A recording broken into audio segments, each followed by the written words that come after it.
Allez, retour sur le plateau dont on va vous réveiller, où il règne une ambiance de calembour. Kat Karoff, bonjour. Bonjour. Alors, je suis très touché parce que on m'avait dit que vous seriez à Paris et finalement vous êtes avec nous et c'est hyper important parce que on va parler maintenant donc de l'aspect physique de ce petit bouquin. Donc là, entre l'éditrice et l'illustratrice, évidemment, il y a de quoi dire. Alors, on va peut-être commencer avec vous, Kat. Comment vous avez travaillé sur ce petit bouquin? Parce que en fait, regardez, on le voit là. Donc ça, c'est la couverture, évidemment, dont vous êtes l'auteur. Et puis alors, à l'intérieur, c'est un petit cahier, comme un cahier d'écolier. Et la première des choses qu'on voit, c'est qu'on a vraiment l'impression que vous avez travaillé à main levée à même le livre. Alors évidemment, c'est de l'impression, mais il y a un effet quand même très made in soi-même, quoi. C'est ça. Bon, ben voilà. C'était un petit peu le but parce que quand j'ai rencontré Valérie, déjà j'ai eu beaucoup de chance parce que avec Nathalie, elles ont eu vraiment envie de travailler avec moi et de me faire confiance. Donc j'ai eu une entière liberté sur ce guide, ce qui n'est pas donné à tout le monde. Parce qu'elle m'a dit, écoute Valérie, elle m'a dit, je t'offre ce livre, tu en fais ce que tu veux, tu mets les dessins que tu veux, comme tu veux, tu t'organises selon ton choix.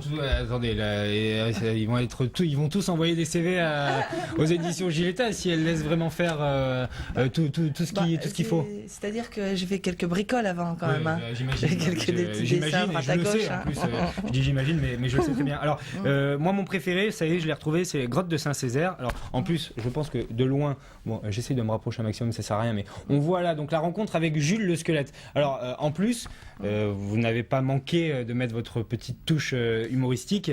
C'est toujours en relation évidemment avec Junior et Choupinette, mais bon, vous en êtes donné à cœur joie, quoi. À cœur joie, c'est le cas de le dire.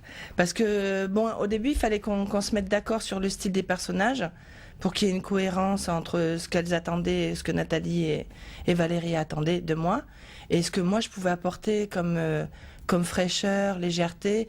J'ai essayé de me mettre dans la peau des enfants, ce que j'arrive grosso modo à faire parce que oui, bien, plutôt bien. Je suis toujours barré à droite à gauche, en train de faire mes aventures personnelles. Voilà, des choses voilà, personnelles, c'est ça. Voilà.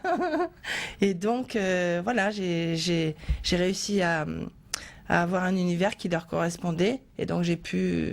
Alors là, quand il rencontre Jules le squelette, Junior en tremble encore, hein, on le voit à côté. Alors Valérie, dans l'apparence physique du bouquin, on l'a dit, c'était une sorte de petit carnet d'écolier avec des petits carreaux.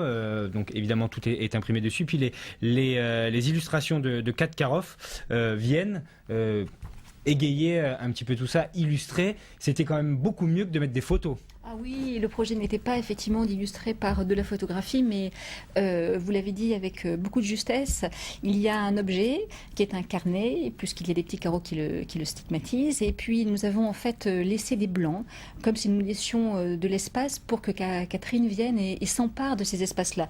Donc c'est un livre, elle l'a dit, c'est un livre qui lui a été offert, mais physiquement il lui a été offert, c'est-à-dire que pour vous exprimer un petit peu de la manière dont ça s'est fait, nous lui avons monté des pages, nous lui avons laissé des blancs, et puis elle est venue avec un calque, elle a dessiné sur ce calque-là, qu'elle a superposé sur la page elle-même. Et c'est en fonction de ces espaces blancs que les personnages sont devenus vivants. Donc il y a eu vraiment, à un moment donné, le projet de dire, ben voilà, il y a un petit carnet qui est fait, il est à toi, et comme s'il avait déjà été imprimé, et qu'elle-même vienne après, qu'il fut imprimé pour qu'il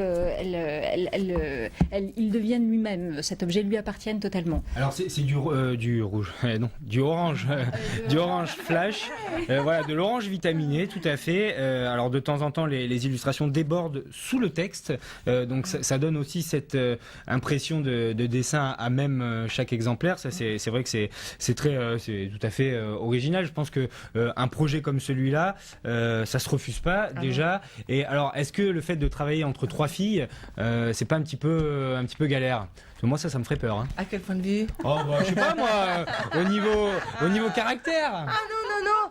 Non. Bah non, on s'entend putain. bien, hein, tout se passe bien, chacune a son J'essaie de poste. chercher la petite bête, ça va. Non, il n'y a pas de petite bête dans ce bouquin-là, tu vois. Vous voyez. Ouais, Enfin, au point où on en est. Hein. Bon, et donc, est-ce que ça peut vous donner donc l'envie de développer des projets de ce type-là, parce que c'est une première, hein, je crois, pour les C'est éditions. une première pour nous, effectivement. Notre maison d'édition est vraiment très impliquée aujourd'hui dans le patrimoine, dans le tourisme, dans le bien-être, dans la littérature, l'architecture, l'urbanisme, le gourmet, et ainsi de suite, la nature, bien évidemment. Il manquait un peu les enfants, alors. Il manquait un petit peu les enfants, ça nous faisait cruellement défaut. Alors donc quand Nathalie est venue, et puis elle a 2 enfants charmants, et puis on s'est dit, mais évidemment, il faut que nous y allions, c'est une belle voie pour nous. Donc adhésion totale, je vous le disais il y a quelques instants, et surtout projet à venir. Oui, j'aimerais bien ouvrir une ligne éditoriale qui soit propre à servir ce jeune public entre 3 et 12 ans, on va dire, hein, pour justement témoigner de nos richesses et puis leur apporter quelque chose de plus. Mais il est vrai que ce livre-là, et c'est Faustine qui le présentait, ce livre est fait, je dirais, de façon transgénérationnelle. Il est important de le préciser. Ce n'est pas simplement une activité que l'on propose à un enfant et puis nous, après, on va faire notre shopping. Ce n'est pas ça. Non, c'est de dire, oui, nous faisons avec. Voilà, nous accompagnons l'enfant ou les enfants dans ce qu'ils ont choisi de faire ou dans ce que nous avons ensemble choisi de faire. Il était très important d'avoir ce lien-là puisque tout est en lien en termes de transmission. Nous sommes une courroie de transmission. Donc notre rôle est là. Dans le reportage, elle le dit très bien, Nathalie. Elle dit que finalement, elle aurait pu peut-être parler de jeux vidéo et de choses comme ça, mais elle veut vraiment ce rôle de communication et de transmission et de partage avec les enfants. Et elle insiste beaucoup là-dessus. Et c'est vrai que c'est des activités qu'on peut faire évidemment tous en famille. Donc ça, c'est un petit peu l'objectif principal. Ça vous convient, vous, ça, comme philosophie? C'est parfait. Parce que moi, j'ai toujours gardé une âme d'enfant, c'est pas fini. Et d'ailleurs, j'ai testé certains endroits, je connais certains lieux. Alors, le petit conseil de Katkarov? Moi, j'ai testé Graines et Ficelles parce que j'ai eu la chance d'être invitée, parce que j'ai fait une exposition autour des Envers contre tout, donc mes petites femmes vertes rigolotes. Donc, j'ai pu tester ce lieu magique. Et c'est une ferme bio où on va à la rencontre d'animaux, de personnes déjà très sympathiques, où on fait des super anniversaires. Enfin, c'est vraiment... c'est un super lieu. On avait fait un suivez le guide là-bas, il me semble, avec Émile Barbara, qui me confirme donc qu'il a bien fait un suivez le guide qu'on peut retrouver sur notre site internet. Donc voilà, venez découvrir. C'est Isabella, hein, je crois. Isabella Salusti. Qui est donc à la tête de tout ça. Dernière petite question pour toutes les deux. On parle beaucoup de livres pour enfants ici avec Michel Serra en fin de semaine. C'est des livres qui se vendent très bien. Il y a des best-sellers absolument incroyables. Pas forcément médiatisés parce que je sais pas, ça rapporte peut-être pas assez au niveau de des gens qui regardent ça, mais c'est clairement aujourd'hui quelque chose qui se redéveloppe. On y revient, on sort un petit peu du tout numérique et on revient un petit peu au livre. Alors vous, en tant que spécialiste de l'univers enfantin, vous le sentez, j'imagine? Ah oui, complètement. Et puis tant mieux, c'est la patte. On redécouvre l'être humain finalement. Puisque jusqu'à présent on s'en est éloigné, mais là le fait de rajouter une patte vraiment de la matière, ça donne un côté plus proche aux choses. Et les maisons d'édition le comprennent bien en plus, j'imagine. Oui, les maisons d'édition, vous savez, aujourd'hui sont en train de vivre un vrai tournant. Alors on a l'objet livre, qui est un beau projet, et puis ça vous le mettez dans votre boîte à gants, vous le laissez sur la table de votre cuisine. Ou dans une grande poche. Ou dans une grande poche, effectivement. Puis il a un petit peu le format exprès, puis il a les petits coins arrondis, puis on va faire, etc. Bon, etc. voilà, Bref, il est ergonomique. Il est ergonomique. Indépendamment, il est vrai aujourd'hui que l'édition jeunesse s'adapte à ce virage du numérique et que l'on verra demain des livres fleurir et qui seront des livres numériques avec des interactions très fortes avec de l'animation, avec évidemment de la musique, avec beaucoup de choses qui vont pousser en fait le livre ailleurs. On verra. Une sorte de troisième dimension du livre en fait finalement.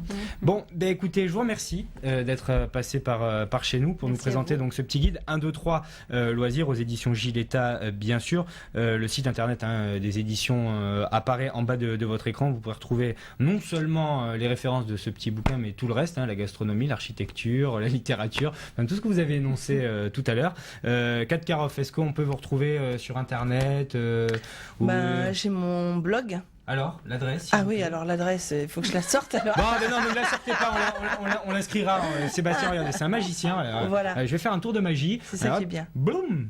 Voilà, et l'adresse est apparue. Voilà, il l'a fait pour vous. Merci, Super. merci aussi à Faustine qui était là pour la première partie. Et puis, longue vie donc à ce petit guide 1, 2, 3 loisirs qui est peut-être le début d'une longue aventure pour les éditions et pour les 3 demoiselles qui ont participé à cela. On va pas refermer cette émission tout de suite puisque vous le savez, on termine toujours par les bons plans justement de Laura Sahin juste après le jingle. À tout de suite.